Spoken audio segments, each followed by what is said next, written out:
ဒီနေ့မှာတော့ကျွန်တော်အမေအတွက်ကျွတ်ကျွငငန်လေးနဲ့စားလို့ကောင်းတဲ့ကျုပ်ပဲငံများရေးစိန်လေးလုပ်ပေးပြခဲ့ပါတယ်အဓိကလိုအပ်တာတွေကတော့ပဲငံများရေးကျုပ်ဦးငြူသီးစိမ်းချက်သွန်ဖြူနန်းလော်နဲ့တခြားတစွန်းတို့ပဲဖြစ်ပါတယ်အရင်ဦးဆုံးရင်နွေးဆူဆူထဲမှာစားတစွန်းထည့်ပြီးတော့ကျုပ်ဦးတွေကို6မိနစ်ခန့်ပြုတ်ပေးထားလိုက်ပါမယ်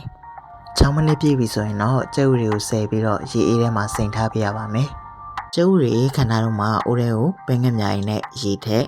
တခြားတစွန်းထည့်အယောင်လေးပိုလာဖို့ပဲငယ်များရဲ့အနောက်တစ်စုံမှာထည့်ပြီးတော့ပွက်လာတဲ့အထိကြိုးပေးထားလိုက်ပါမယ်။ပဲငယ်များရဲ့အေးခံထားတဲ့အချိန်မှာကျွတ်သွန်ဖြူလေးတွေကိုနှုတ်နှုတ်ဆင်ထားပြလိုက်ပါမယ်။ငြိုသီးသိမ်းလေးတွေကိုလည်းအနေတော်လေးလေးထားပြလိုက်ပါမယ်။ရေထဲစိန်ထားတဲ့ကျုပ်တွေကိုလည်းအခွန်ခွာထားလိုက်ပါမယ်။အဲဒီနောက်မှာအေးခံထားတဲ့ပဲငယ်များတွေကိုစိမ်မဲခွက်ထဲကိုလောင်းထည့်လိုက်ပါမယ်။ကျွတ်သွန်ဖြူငြိုသီးစိမ်းတွေပါထည့်နှမ်းလော်လေးပါထည့်ပြီးဆိုရင်တော့ခုနကအသင့်ပြင်ထားတဲ့ကျုပ်တွေကိုစိမ်လို့ရပါပြီ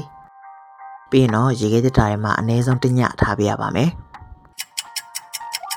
ပညာထားပြီးတဲ့နောက်မှာတော့ကျုပ်လေးတွေကအယောင်ညွန့်ညွန့်လေးနဲ့စားဖို့အဆင်သင့်ဖြစ်နေပါပြီ။ချွတ်ချွတ်ငငင်ကျုပ်လေးကိုထမင်းပူပူလေးမှတန်းနှမ်းစီလေးစမ်းပြီးတော့စားမယ်ဆိုရင်အရန်ကိုစားလို့ကောင်းပါတယ်။ပေါင်းပစ္စည်းနည်းနည်းလေးနဲ့လောရတာလည်းရိုးရှင်းတာမို့လို့လိုက်ပြီးတော့လှုပ်စားကြည့်ကြပါအောင်ခင်ဗျာ။